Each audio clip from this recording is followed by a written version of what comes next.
Morning, Soraya. Hey, Jeff, how you doing? Doing well. How about yourself? Doing all right. This month of May has been pretty easily tinted. Yes, I'm very happy that's the case. Well, a couple of things have happened. It- You're wearing rainy day, I'm wearing 3 o'clock. Yes. So let's see if people can put those cues together. But let's see. Here in Los Angeles, there was a screening of the Dream Syndicate documentary. And another one's coming up in New York in June, and they're promising live music. So if you are so inclined and can get there, please go. Yeah. And then in New Orleans, so we had Dream Syndicate, we had members of Dream Syndicate and the Bangles playing with Continental Drifters at Jazz Fest in New Orleans this past first weekend in May. Up in Oakland, well, San Francisco, Rain Parade was playing at the chapel. And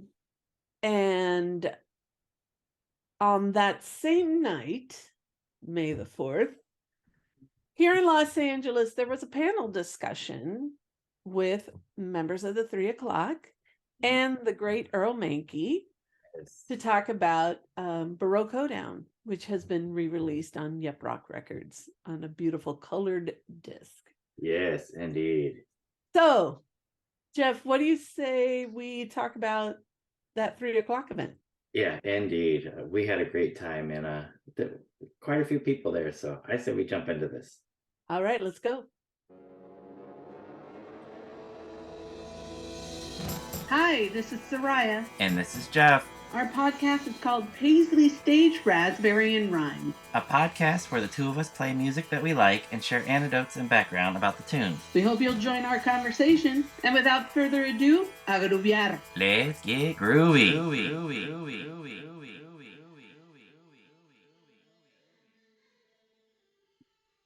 All right, Soraya. Look at that piece of beauty right there. I Yes. love that color. So reissued this month, May 2023 on YepRock, Yep. who also reissued the Salvation Army album last year. And we're anticipating maybe 16 tambourines. I hope so. I hope this is the the first in quite a few, but Let's hope so. Yeah.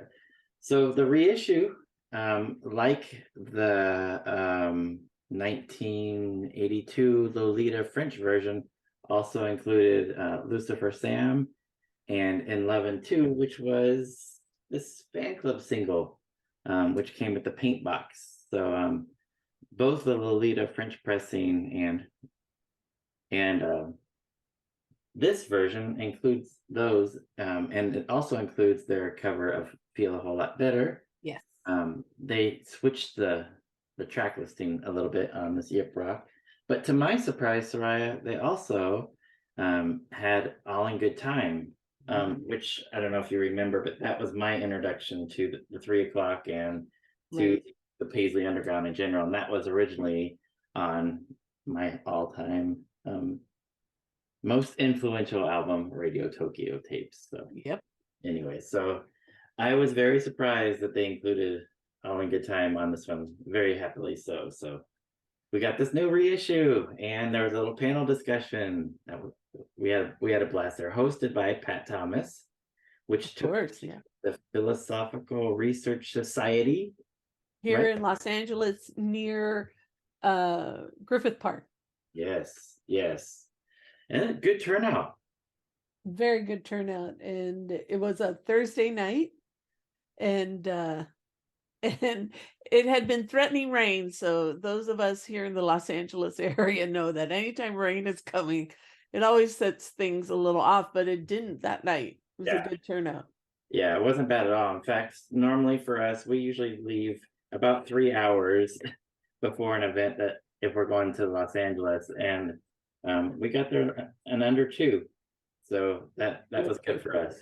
Yeah, we're quite a ways away. So But good turnout.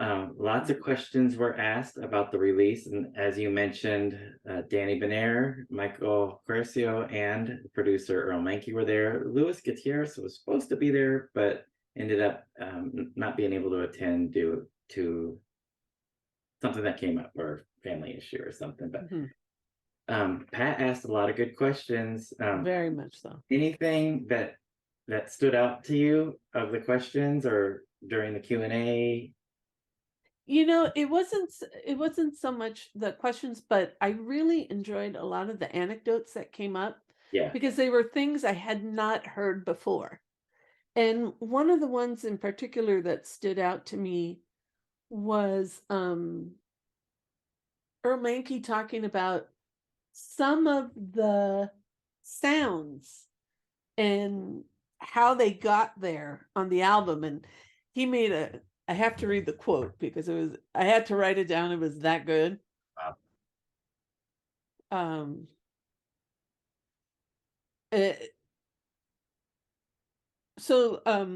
Michael Quercio had answered a question about some of the lyrics and, kind of referring to just different songs. And Earle Mankey said, "You never knew what the words were about, why it went on as long as it did, why it was arranged that way, and that's why the songs are so good." Right. And then he also added on, most of the sounds on certain songs, like people were asking, like, how did you get to this on maybe As Real as Real or In Love and Two? He said, most of the sounds are Mickey. My job was just to say, yeah, that's great. And I found that kind of funny because for as influential and as much as he helped direct the band on not just on Baroque Hoedown, I mean, Earle Mankey's imprint is on these early recordings of the band before they moved on to another label. But I just found that kind of interesting that he was so ready for them to just kind of experiment and find the sound that fit.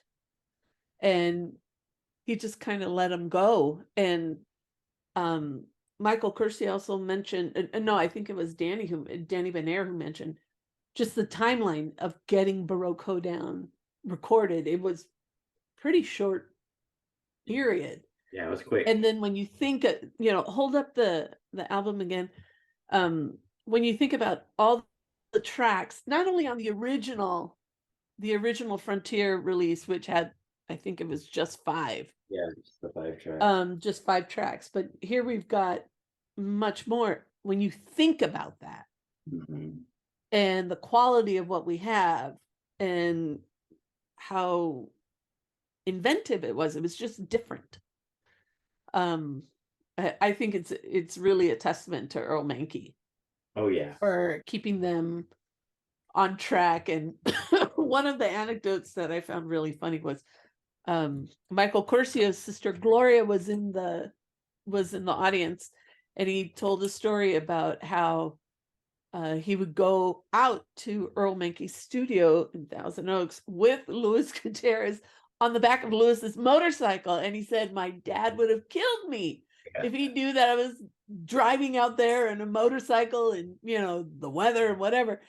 So he said he would just say, okay, they're here to pick me up. He said, and then I'd run out to the corner, hop on the bike, and we'd go. And I found that so funny because I forget how young Michael Quercio was at that time. Teenager, yeah. And, going from the South Bay, going from Carson all the way out to Thousand Oaks to where Earle Mankey had his studio. And I loved hearing those stories about, getting there, or, I think Danny Benair also mentioned part of Earle Mankey's recording studio extended into parts of the house, like the kitchen. And Danny Benair said at one moment, Earle Mankey's wife walked in with groceries and, really didn't blink an eye and, went about doing whatever she was going to do there. So I like hearing stories like that because it just kind of lets us into that time and that place. And I don't know, that it made me appreciate the album and made me appreciate the songs more. What about for you? What was a question or an answer that stood out to you? Well, there was a lot of stuff, of course, and I loved Earl chiming in about all the production stuff, and I think he really downplayed himself, his role in the band, but what he did for the band, I should say. But I liked a lot of the technical stuff that they were talking about, and they did play short clips in between questions, and it was really interesting to see them talking amongst each other while the songs were being played. And they were noting like different instrumentations, and you could tell that they were pointing out. But the one thing that was semi-related that they brought up during the discussion has to do with the song Feel a Whole Lot Better, which of course is a bird song. And they were talking about, they had an anecdote about performing that song live, and Gene Clark of the Byrds was in attendance, and they invited him to come up on stage and play that song with him. And then afterwards, Danny said, we play it a little bit faster than the Byrds played, especially live. And then afterwards, Gene Clark was like, whoa, what was that? Like full speed ahead. And they were said, well, that's how we do it. That's our version. But I thought that was crazy that they're playing a bird song with a member of the Byrds, and he was just blown away at the speed. I thought that was hilarious. Was it the quote that Danny gave, that Gene Clark said, well, that was interesting. Yeah. Right. And to me, now every time I hear that song when I'm listening to the Byrds, I automatically want it to be the 3 o'clock cover. I want it to be that fast. Yeah. So Yeah.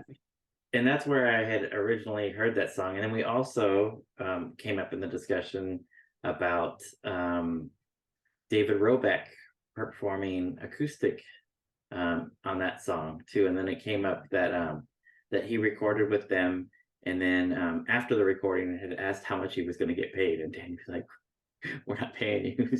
Sorry, but anyways. And I think it also, if we're going to talk about David Robeck and his connection to Baroque, and we have to talk about Will Glenn. Oh, indeed. And I think in this re-release, and especially because Bill Inglot's had a hand in this YepRock re-release, and some very good people have taken their time and attention and really helped bring these songs, elevate them. I think they're elevated, and obviously it's time, new equipment, there are things that we can do, but Will Glenn's contribution to me on this re-release, it's just hits another level. Or maybe I'm just paying it more attention. Yeah.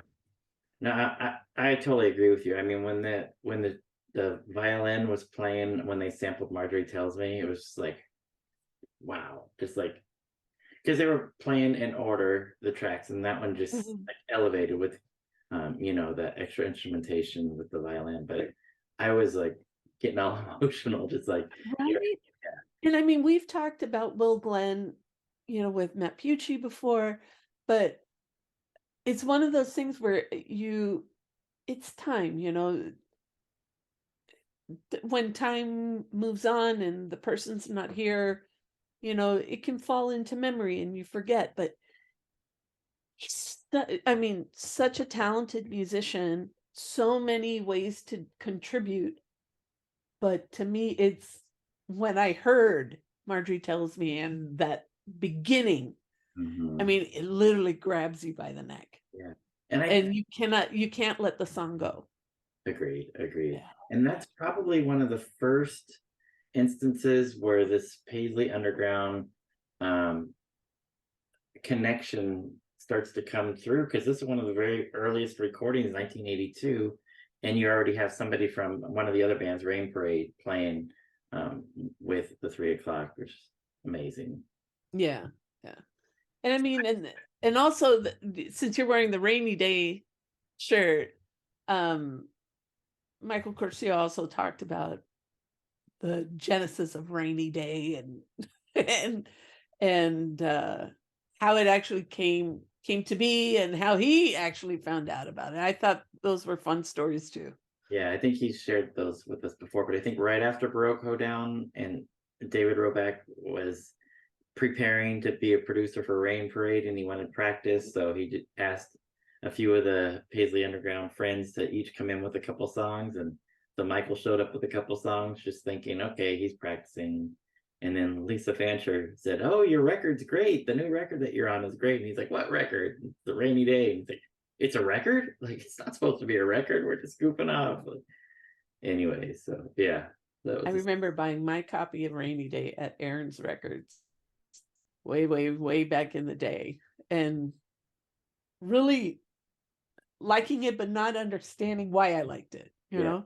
And it was just different. And then to hear the stories of this was never supposed to be a release, it was just supposed to be practice. So it was just people kind of, you know, getting together, playing a couple of songs, and then, you know, but and if it's that casual and it's still this good, you know, we're dealing with a lot of individuals with great talent and I a agree. lot to contribute musically. So I love those stories about the Rainy Day recordings. Great. Yeah, me too.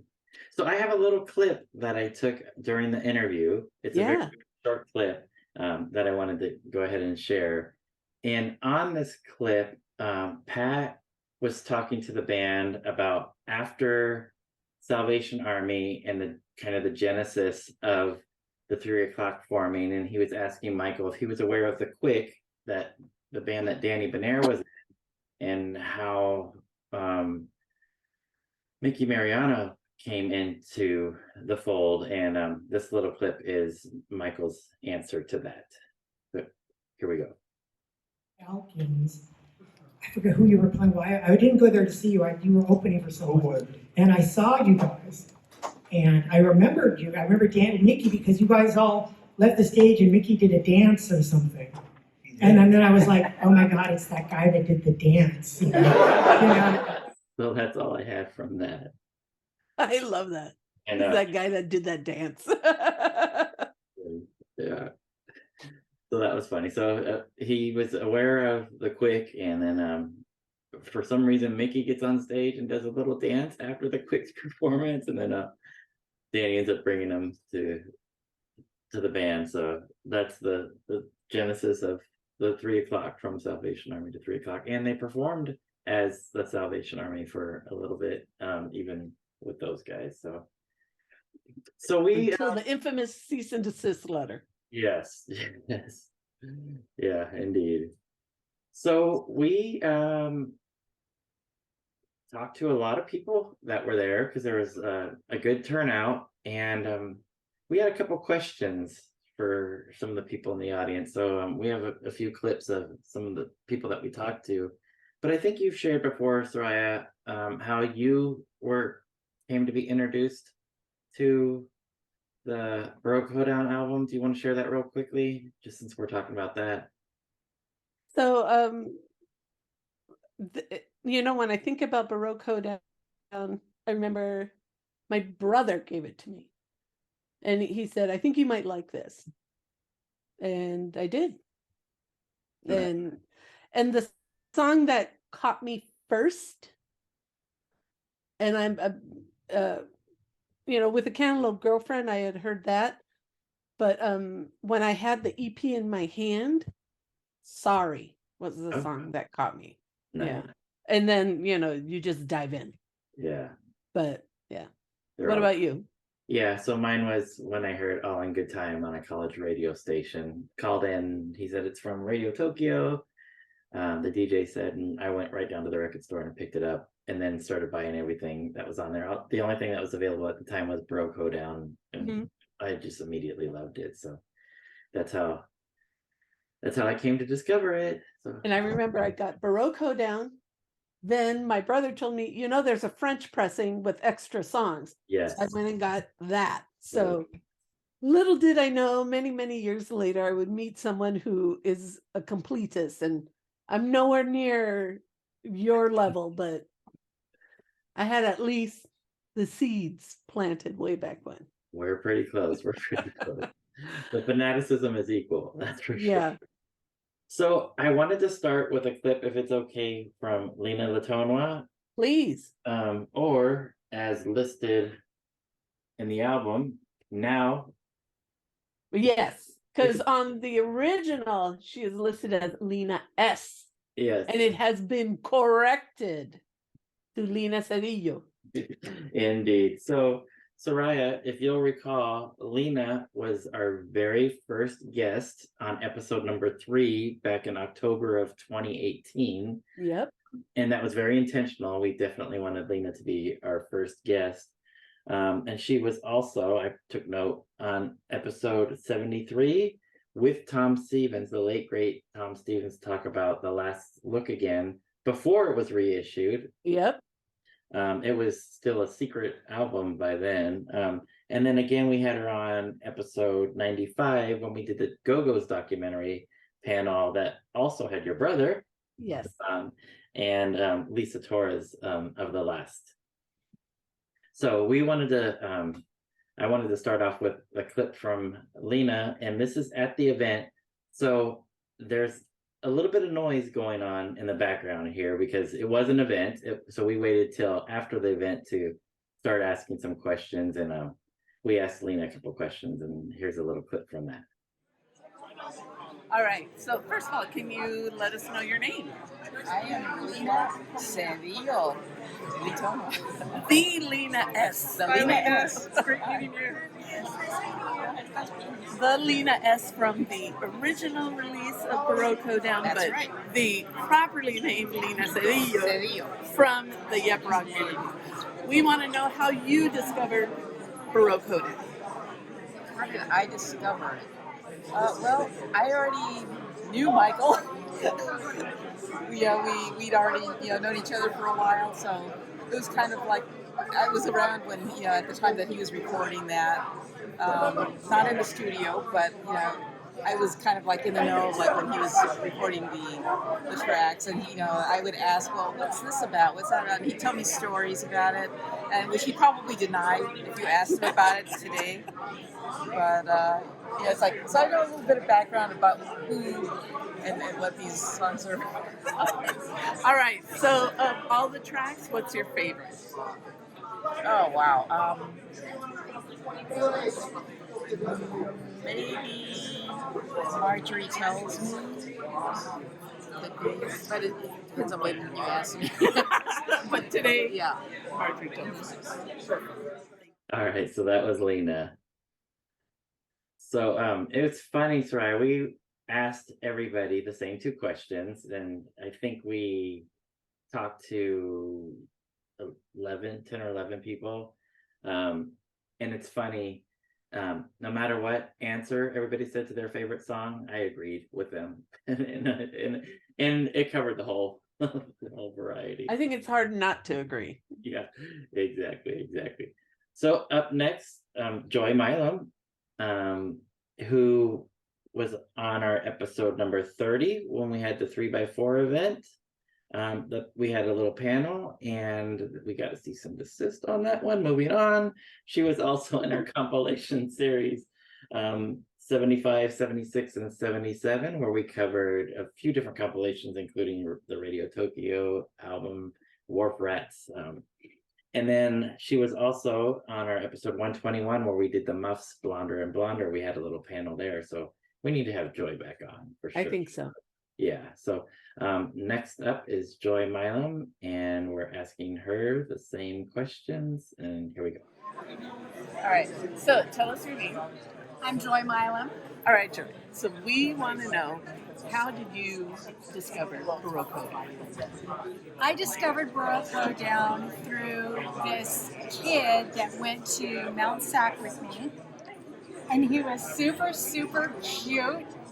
Mod. He used to sit out in the sun with his Ray-Bans and lay on the back of his scooter, just soaking up the rays. And I thought this guy was just so good looking. So I started flirting with him a little bit. I already liked the jam and all of that, but he had Baroque Hoedown and handed me the cover to look at, and I was like, whoa, I hadn't heard it yet. Put it on the turntable, and it changed my life. Favorite track? Oh my gosh, probably I Go Wild. Yeah. Thank you. So it was a cute guy that did it for her. Amen. Discover it however you want to discover it. Exactly. And when I go wild, I can't disagree with her. Okay. And then I don't know if you noticed, but Pat Thomas sneaks up in the background. Yes. So for those of you watching or listening, go to the YouTube version if you want to see Pat Thomas making a brief cameo. Indeed, indeed. All right. So up next is Michelle Woodard, who has not been a guest on our podcast, who really should be. Michelle managed Michael Quercio's band Jupiter Effect, who came out after Permanent Green Light.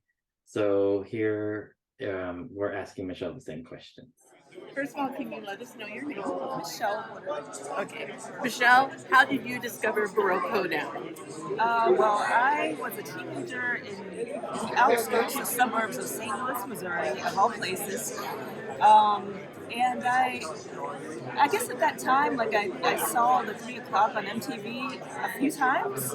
And so just from the moment of seeing that video, Her Head's Revolving, I was a huge fan. And so I just hunted down like as many of the albums as I could find at the time. And they also had like a radio station that was run by teenagers at the YMCA, and they played the 3 o'clock. So that's how I became a fan and just hunted down as many records as I could find. That's awesome. Okay. So from Baroque Hoedown, what's your favorite track?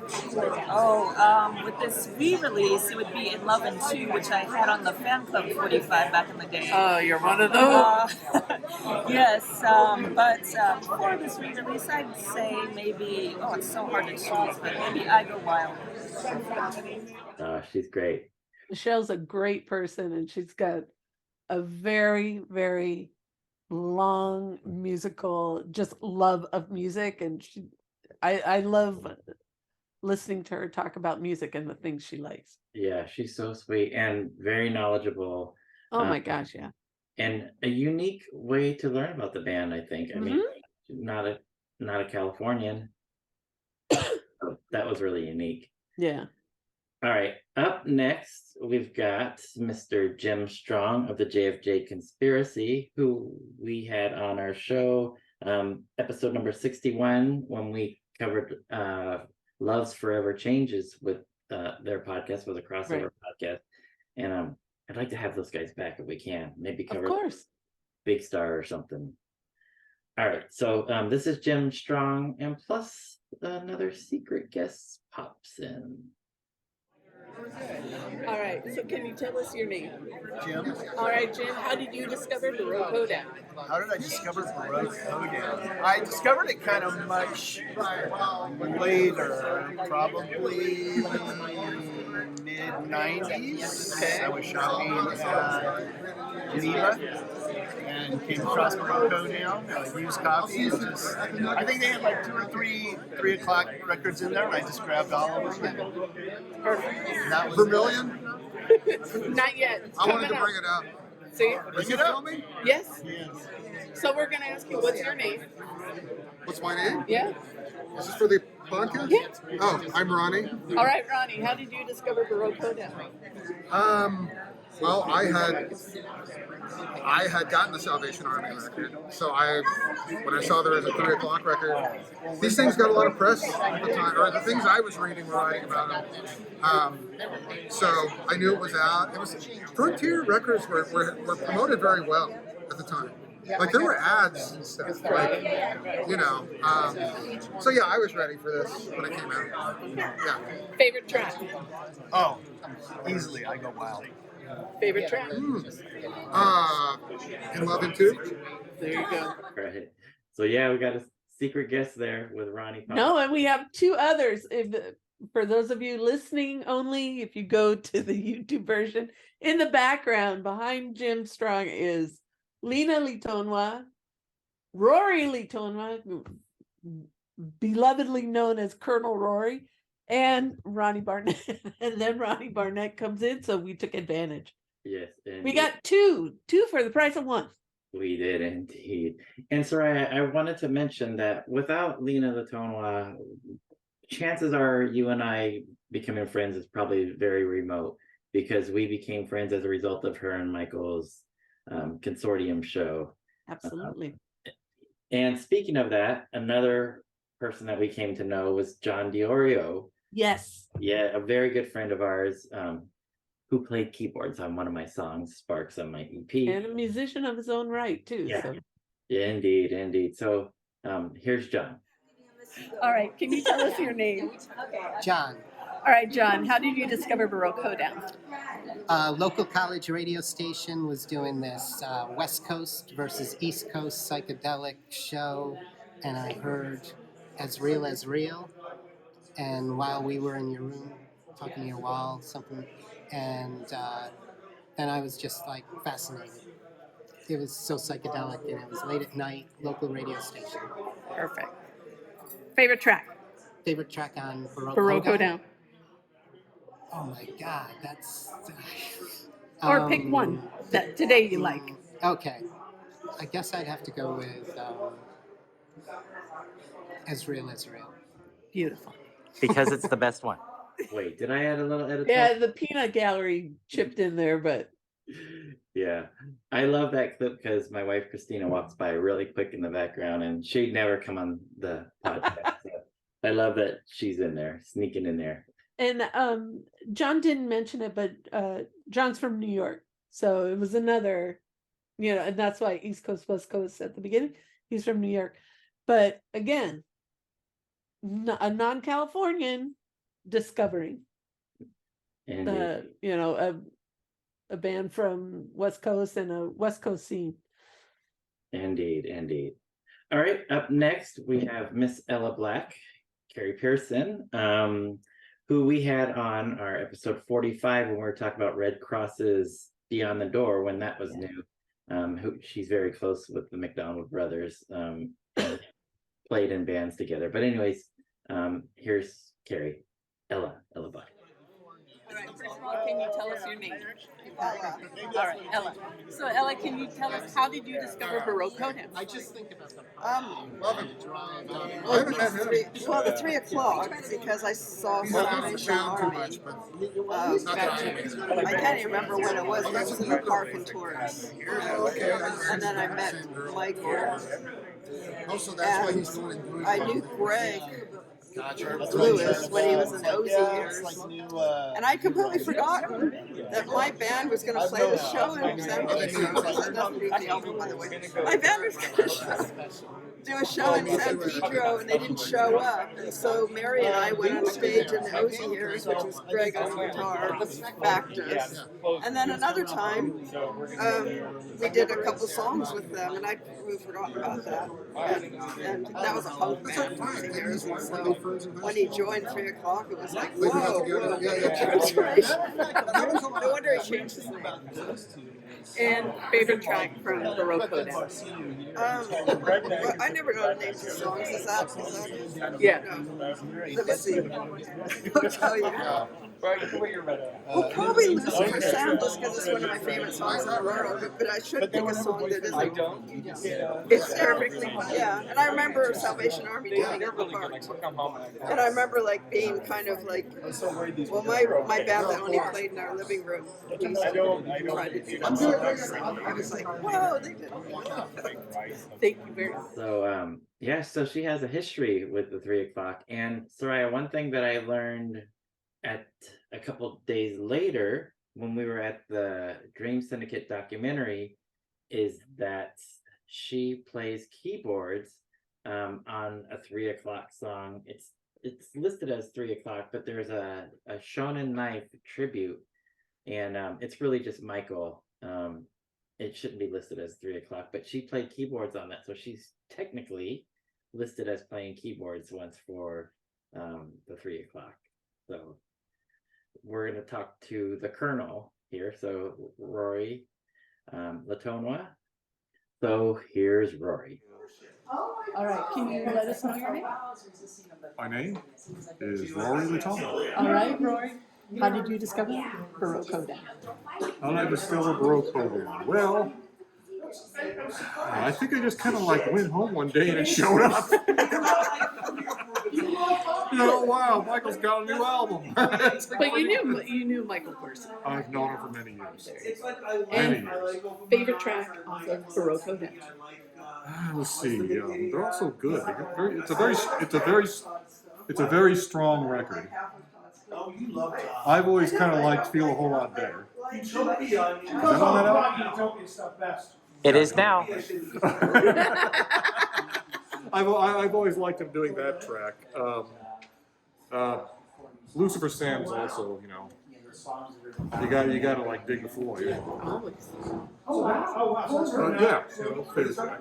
All right, so that was Rory, the Colonel, and I did want to add that we recorded this after the event, right? So we hung out for quite a bit, and so it's pretty noisy in there with all everybody chit-chatting around, but I kind of like the vibe because it feels like you kind of get that event kind of feeling, and that's how it was. Everybody was chit-chatting afterwards and talking, and in Rory's clip, it was at the very, very tail end.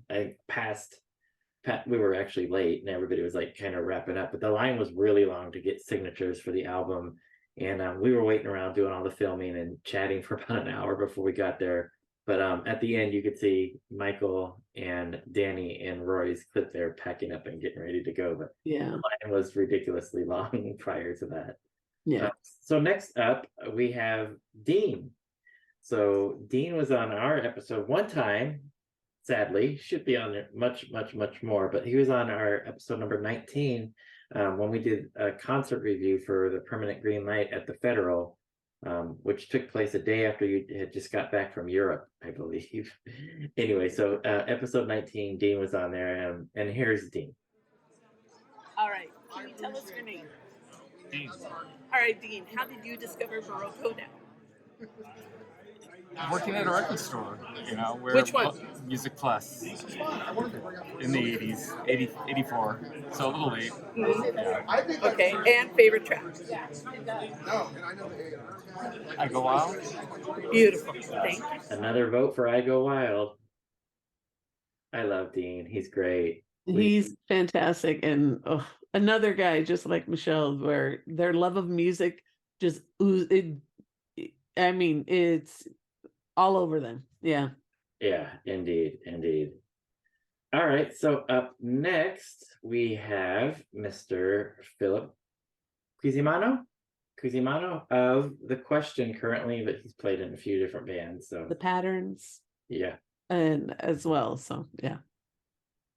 All right, so here we go with Mr. Philip. All right. Can you tell us your name? Philip Cusimano. Okay. How did you discover Baroque Hoedown? I discovered it in 1983. I don't remember. All right. Because I was playing in a band. Called? No, it wasn't the Question. It was the Patterns, actually. Patterns. And 3 o'clock, we opened for the 3 o'clock. Not Concert Factory, somewhere. Or Radio City. Radio City. All right. Favorite track? Go Wild. There you go. Because that was the band. So I think When I Go Wild's probably leading the pack here, Soraya. Yeah, and please notice the one track that got quite a bit of airplay is the one track no one's mentioning. Oh, Cantaloupe Girlfriend. With a Cantaloupe Girlfriend. Yeah, and that's probably because it was played, right? Or overplayed. No, I mean, A again, great track. I mean, from the 5 original On the Frontier EP, Mhm. that there's not a bump track there, and I Yeah. think it really just goes with where your heart goes, and some just jump out way more. Yeah, indeed. I just think it's interesting. I should have been tallying who said which. Yeah. Too late now, but majority of the people, I'd Go Wild. Indeed. All right, so we have a couple more. This is Pat Thomas, who hosted the event, and we barely caught him on the way out to the parking lot. So here's Pat Thomas. All right, can you tell us your name? Pat Thomas. How did you discover Baroque Hoedown? I heard 16 Tambourines first, and then I spotted Baroque Hoedown in a record store, and I thought, well, I better get this. I was in Buffalo, New York, and I was living in Rochester at the time. Favorite track? I think it's I Go Wild. That was fun. Another East Coaster. Yep. Learning about the band. So we have one last person that we interviewed at the end of the night. And I don't know if I should it be a surprise or should we introduce who she is, but I think I'll leave it for a surprise and we'll talk about her afterwards. All right, can you tell us your name? All right. And how did you discover Baroque Hoedown? You know, probably just when my brother brought it home. And what is your favorite song from Baroque Hoedown? You know what? I like so many of them because actually I had the CD and I would when I was working in Irvine and the traffic was horrific. That was the CD that I would play all the way to work and just to get me in the mood to be able to go into the office and put up with, you know, the work and the people every day. So I just love every single one of those songs because at a certain point on the 405 freeway into Irvine, I knew where I was based on what song, you know, was next on the playlist, and they all just got me, you know, to work and over the bridge from the 405 to the 50, was it the 55 freeway or the 56? But anyway, so I just love all of them because they're all so different and so the musicality, and it's not that I really listen to my brother's music. We were on different, I like totally different music than what my own brother was creating. I would be like, yeah, that's nice, but you know. but I appreciate the songs now, and even just a few years ago more than, you know, 40 years ago, 30 years ago. So I just love them all. Perfect. So I don't know if you could hear, it was kind of noisy and Pat Thomas is in the background, but that was, of course, Gloria Quercio, Michael Quercio's sister. So that was interesting to get a sibling perspective, right? The little brother Michael's band. And I did want to mention, since I did the research for it, Pat Thomas was on our episode number 22, where we introduced him as the reissue producer, musician, author that he is. And episode 104, we had him on to talk about Steve Wynn's Decade set, and episode 130 for Barbara Manning's Super Scissor box set, where we had Barbara drop in as a secret guest on that episode. And she sat right in front of us at the Dream Syndicate documentary a couple days after this event. And then lastly, we had Pat on episode 153, where we were talking about his band Mushrooms Songs of Descent CD. So many of these people have been on, a couple haven't that we need to get on. But anyways, it was a fun event. Obviously, you could tell everybody discovered this album different ways. Everybody has different favorites. And it was just a fun event to attend and hear the Q&A and get to hang out and chat with fellow fans afterwards. I had a blast. Yeah, it was great. And I'm really happy that YepRock has re-released this and added some things that, you know, were unexpected, and it's just nice to see. And the vinyl release, the beautiful colored vinyl, I mean, indeed, doesn't get much better than that. And this YepRock re-release has been released on vinyl, CD, and digital. It's available as a digital download as well. And really, it's a great album still. Yeah, And it definitely holds up. now we all hear different things now. I think after hearing that panel, we can kind of extract different things, but still one of the best albums that I own, and influential in getting me here. Indeed. Likewise. Yeah. Likewise. So 3 o'clock fans, yes, you need this album. Indeed. Yeah. You be the completest that you are. Yes. Yeah. So I was pulling out my copies, and it's my 5th copy of Baroque Hoedown. So the original, then I had the Lolita version, this version, and 2 Japanese pressings that are slightly different. So, but this one sounds great, looks great, has all the tracks, including All in Good Time, and then the extras in Love and Two, this for Sam, feel a whole lot better, plus the original 5. So it's basically an album at this point, instead of an EP with the additional tracks. So yeah.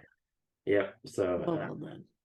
yeah. So hopefully up next, 16 Tambourines, YepRock. We'll see. I'm pretty sure that that's happening. And if so, I wonder if they'll do a panel discussion for that. I don't know. That'd be fun. But anyways, we had a blast, Soraya. Yes. So And thank you to I don't everybody. know, Jeff. Anything else to say? Huh? I was just saying thank you to everybody that let us film them. And there was a number of other people that we wanted to film too, but they were out of there. A lot of people were out of there by the time we were filming the ones that we did, but we tried to get in as many as we could. We'll catch them next time.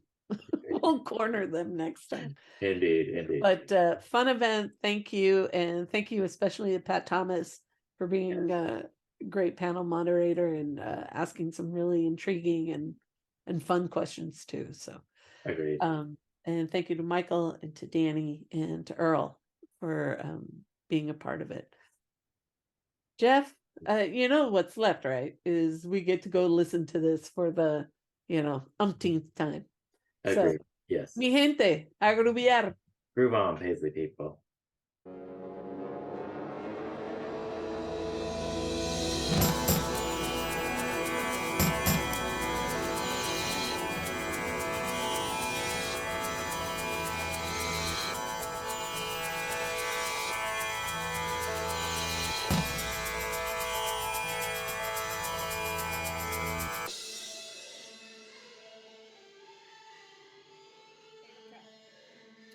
I think it's I Go Wild.